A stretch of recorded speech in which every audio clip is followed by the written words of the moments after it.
Halo guys, kembali lagi dengan gue Guru guys. Kali ini kita akan lanjutin rangkuman light novel Komodo Sugana Nikah sebelumnya atau part 13. Jadi yang belum menonton part sebelumnya, gue saranin kalian nonton dulu biar lebih enak memahami alur ceritanya. Oke, langsung aja kita masuk ke konten.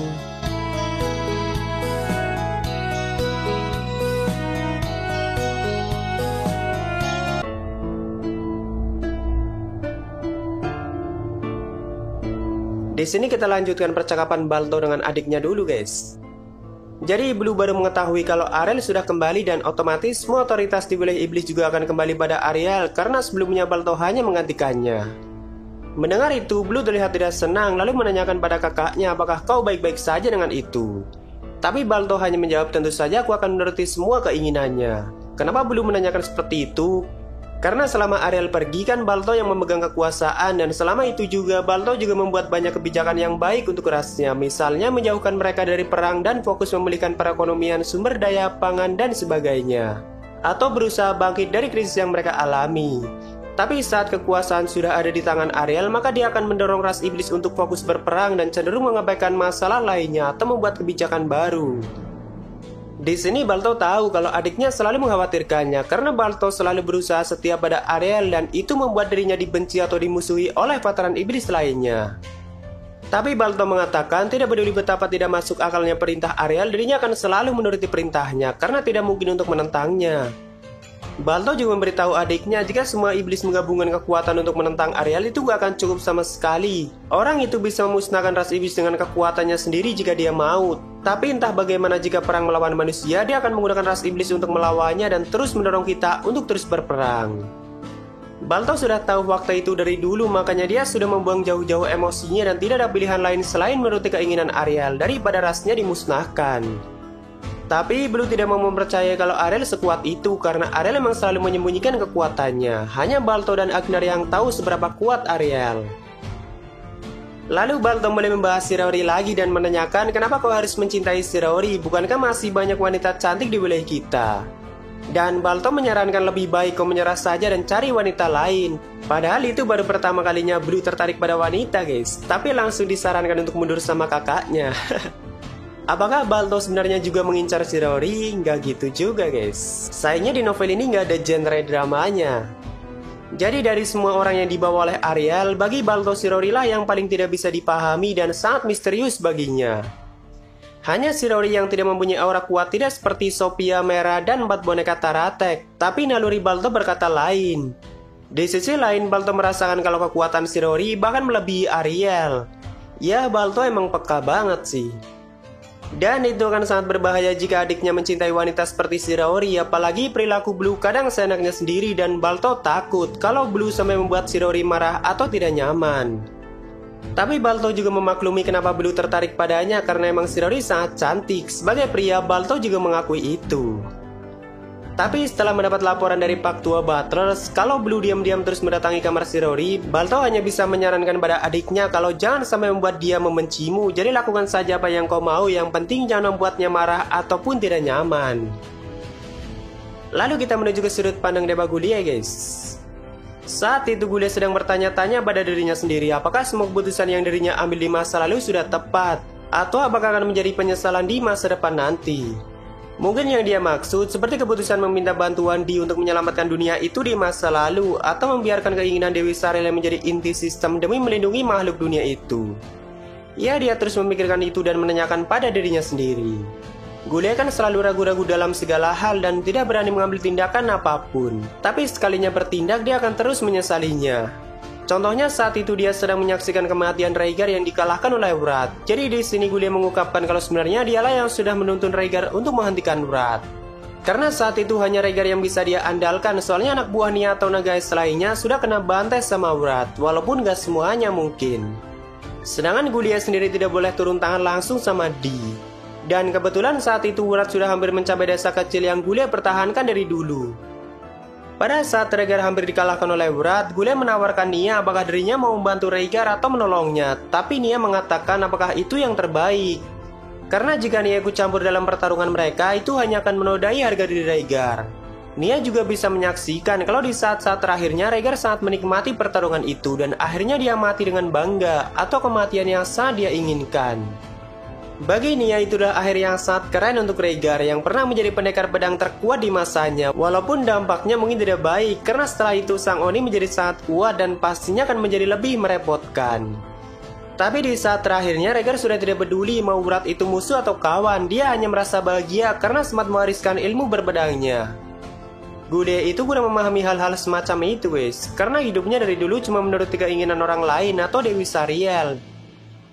Jadi gini guys, planet yang si Rory tinggali saat ini itu bentuknya bulat dan peta yang ditunjukkan ini cuma wilayah yang masih bisa ditinggali oleh manusia, iblis, ataupun ras lainnya. Nah, sebagian wilayah di planet itu atau yang ada di luar peta itu sudah tidak layak untuk ditinggali akibat kurangnya energi MA untuk menopang dunia itu.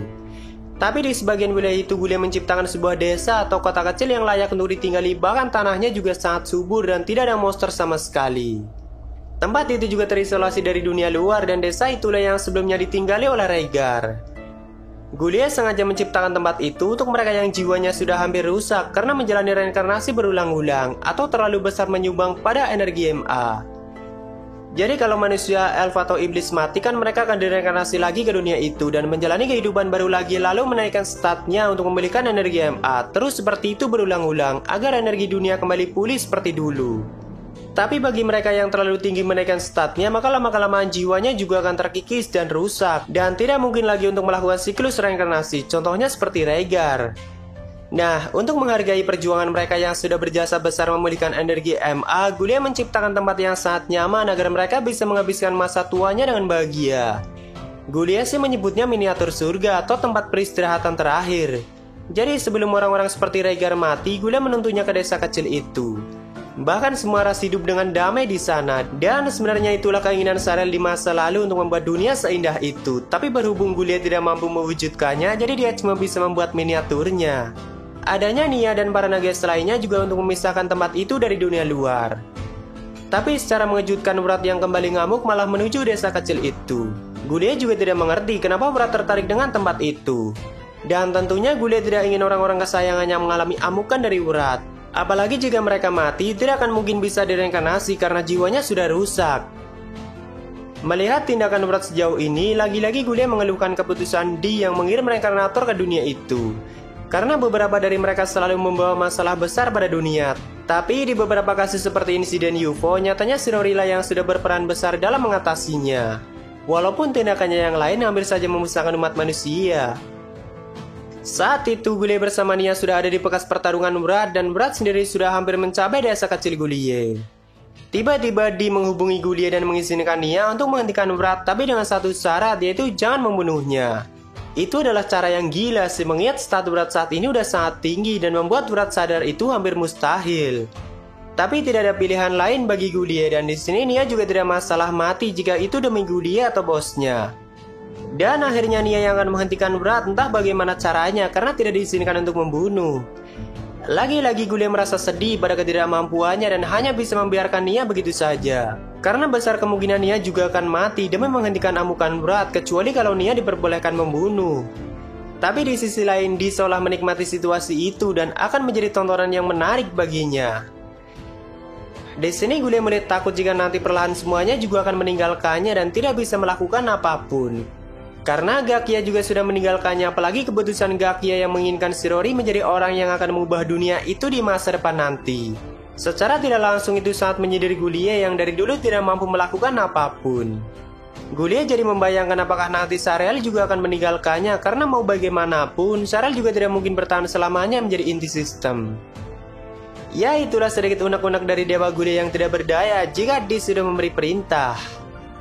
Lalu kita lihat dari sudut pandang si Rory, guys. Jadi keseharian si Rory saat ini cuma tidur, makan, buat benang, lalu bermelas-malasan. Karena sebelumnya benang yang menutupi pintu kamar si Rory sudah dibakar sama Blue, jadi Sophia akhirnya bisa masuk ke kamarnya. Dan tentu saja Sophia langsung ngomel-ngomel, seperti misalnya mengomentari keseharian si Rory yang cuma malas-malasan.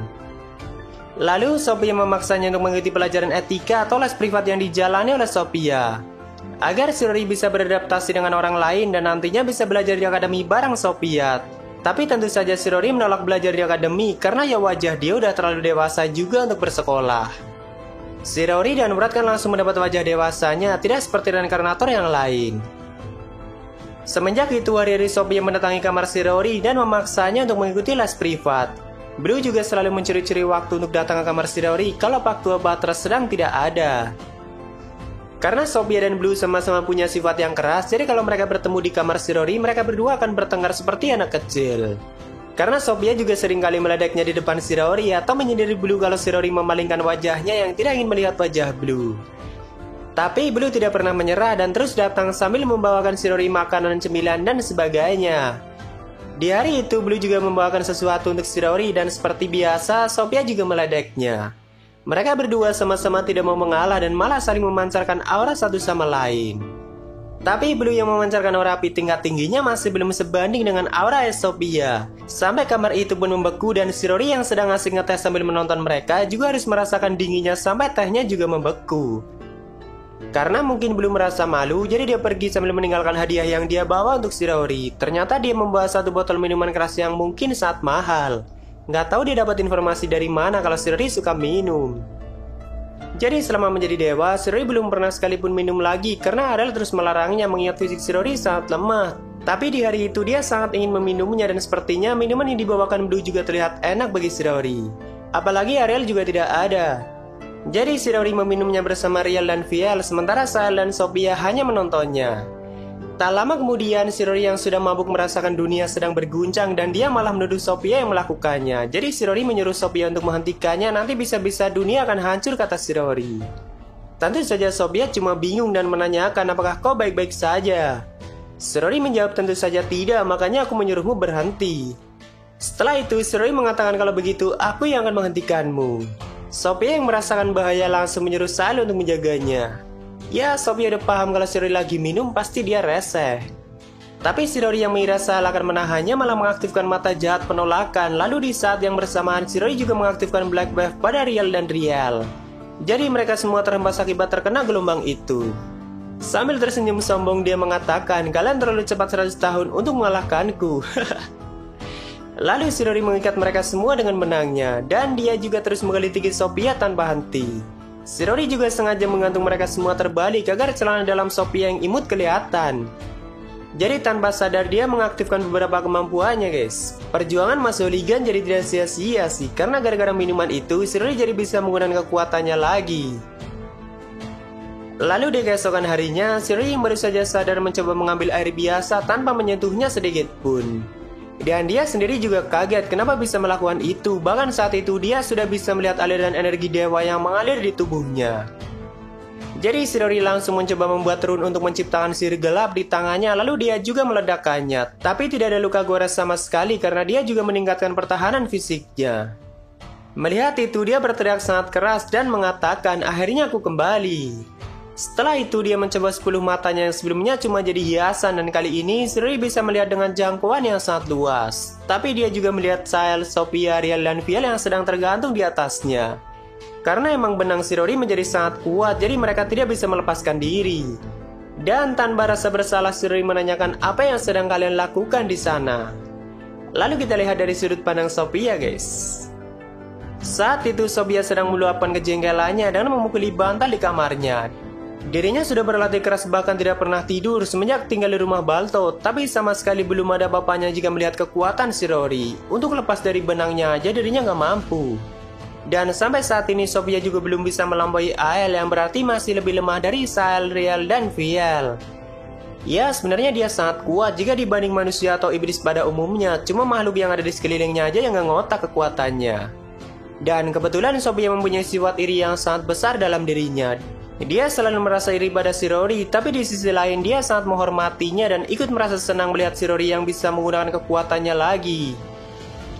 Setiap malam Sophia berlatih dengan pengendalian es dan darahnya dan mengembangkan beberapa kemampuan baru karena dirinya sudah berniat melakukan tanding ulang melawan Wrath untuk membalas perbuatannya pada Merah. Bahkan dia sampai bisa menciptakan partikel es yang sangat kecil dan kuat. Sophia juga terus memoles pedang besar andalannya yang sebelumnya tidak sempat dia gunakan untuk melawan Wrath. Awalnya dulu di perjalanan Ariel mengajak Sophia ke pelelangan rahasia dan di tempat itulah Sophia tertarik dengan pedang ini. Kata Ariel itu adalah pedang kelas mitos yang terbuat dari cakar Fenrir atau monster legendaris yang pernah ada di masa lalu. Bahkan itu lebih kuat dari pedang Rhaegar ataupun dua katana Wrath. Sebagai leluhur vampir, Sophia itu mempunyai 3 kemampuan utama, yaitu penghisap darah, kontrol darah, dan kerabat atau familiar. Masing-masing dari kemampuan itu juga menciptakan banyak skill lainnya. Misalnya saat Sophia menghisap darah, maka Sophia juga bisa menghapus stat dan kemampuan sang korban. Sophia juga bisa merubahnya menjadi vampir atau cuma menjadikannya budak yang akan menuruti semua perintah Sophia. Dan untuk garisnya merah, dia mempunyai kendali bebas pada dirinya sendiri, guys. Lalu untuk kontrol darah, itu adalah kemampuan yang bisa memanipulasi darah menjadi peluru, tombak, dan sebagainya. Tingkat regenerasi Sophia yang sangat tinggi juga efek dari skill ini. Karena kan dia bisa memanipulasi darah yang ada di tubuhnya. Baru-baru ini, Sophia juga mengembangkan kemampuan itu. Jadi dia melarutkan darahnya sendiri pada air atau es yang akan dia kendalikan, dan itu membuat pengendalian esnya jadi super cepat dan kuat. Dan untuk kerabat atau familiar, Sophia bisa mensummon beberapa monster seperti kelelawar dan serigala hitam atau tiruan dari bayangnya sendiri. Masing-masing dari monster itu mempunyai stat 1000, tapi jika stat Sophia meningkat, maka mereka juga bertambah kuat. Bahkan Sophia juga bisa berubah ke bentuk mereka. Dan masih banyak kemampuan dia lainnya, tapi kalian bisa pause dulu guys, biar gue nggak terlalu panjang jelasinnya.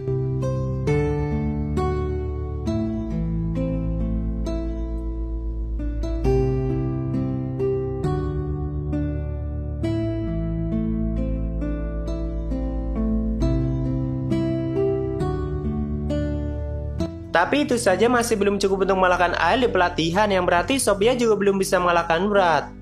Saat itu dia terus mondar-mandir di kamar untuk memberikan cara bagaimana meningkatkan kekuatannya dengan maksimal. Lalu dia mulai membuka daftar skill baru yang belum pernah dia ambil, dan di situ ada skill bernama Acid Attack. Tanpa pikir panjang, Sophia langsung membelinya walaupun butuh 100 poin. Itu adalah jumlah yang tidak sedikit untuk ukuran skill biasa. Tapi dengan itu, Sophia bisa menciptakan versi lanjutan dari pengendalian airnya, dan bahkan nanti dia gabungkan dengan kontrol darahnya yang bernama Vermelency seperti yang pernah kalian lihat di animenya.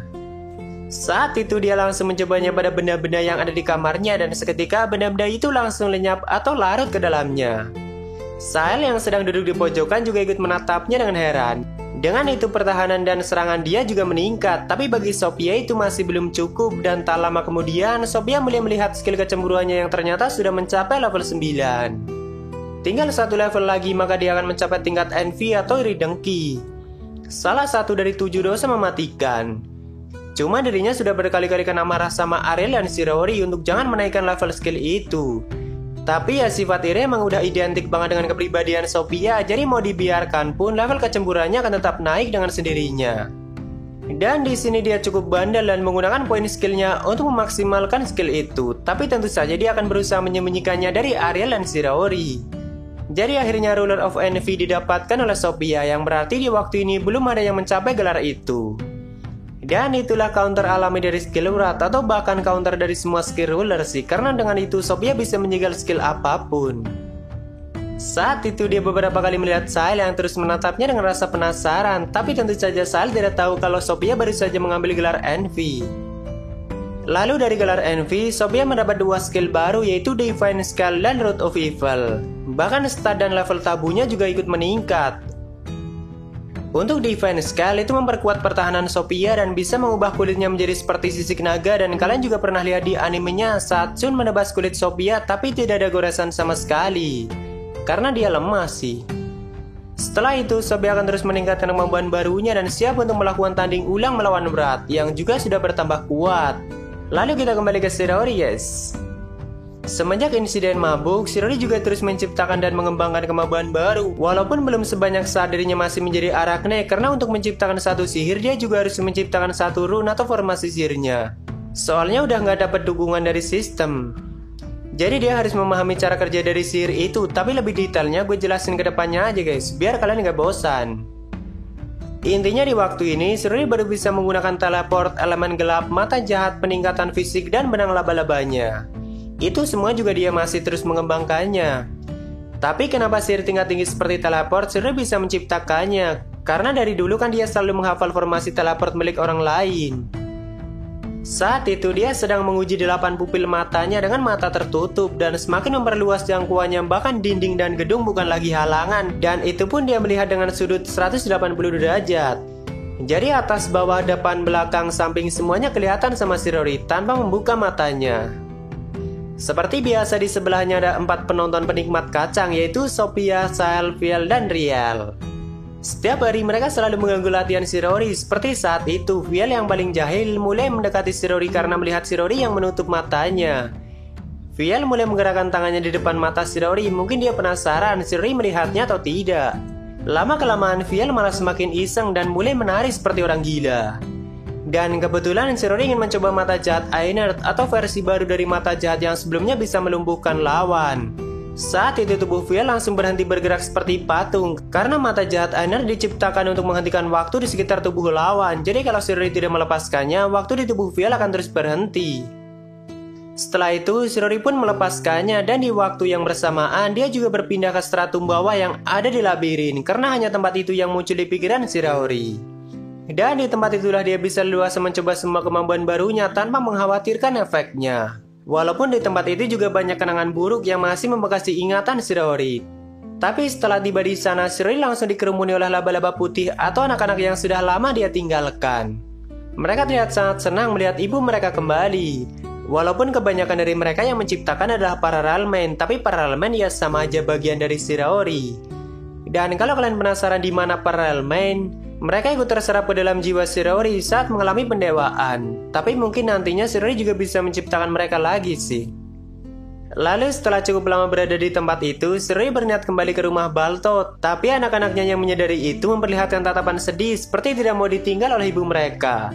Jadi si Rory yang tidak tega meninggalkan mereka akhirnya menginap di labirin selama berhari-hari. Tapi selama itu juga dia bisa terus berlatih dan menciptakan kemampuan baru lainnya. Setiap hari anak-anak si Rory membawakan banyak monster untuk dia makan karena dulu kan si Rory emang rakus banget. Tapi setelah menjadi dewa dia sudah terbiasa dengan makanan yang layak dan tidak bisa makan sebanyak dulu. Cuma karena di sini si Rory tidak ingin mengecewakan anak-anaknya, jadi dia juga memakan monster yang mereka bawakan dan mereka juga terlihat sangat senang. Jadi si Rory belum menjadi janda tapi udah punya anak ya guys. Tapi apakah dia ibu yang baik? Ya mungkin sih. Oh ya, anak-anak si Rory itu disebutnya Horoneia atau laba-laba jenis baru yang berbeda dengan keturunan Ariel atau Taratek. Mereka juga mempunyai jalur evolusi yang berbeda, malahan mempunyai kecerdasan yang lebih tinggi dari jenis Taratek. Kalau jenis Taratek kan kebanyakan mempunyai warna hitam di tubuhnya dan ukurannya yang besar, dan kalau Horoneia sesuai warna ibunya yaitu putih, dan mempunyai ukuran yang lebih kecil dari jenis Taratek pada umumnya. Jadi selanjutnya tinggal memilih misi penyelamatan berat dan pembalasan dendam Sophia, tapi kita bahas di part selanjutnya guys. Oke, mungkin segitu aja untuk rangkuman kali ini. Jika ada kesalahan gue minta maaf atau kalian bisa koreksi aja di bawah. Like jika kalian suka dengan video ini dan dislike jika tidak suka tidak apa-apa. Thank you udah mampir, sampai ketemu di video selanjutnya. Salam kru guys.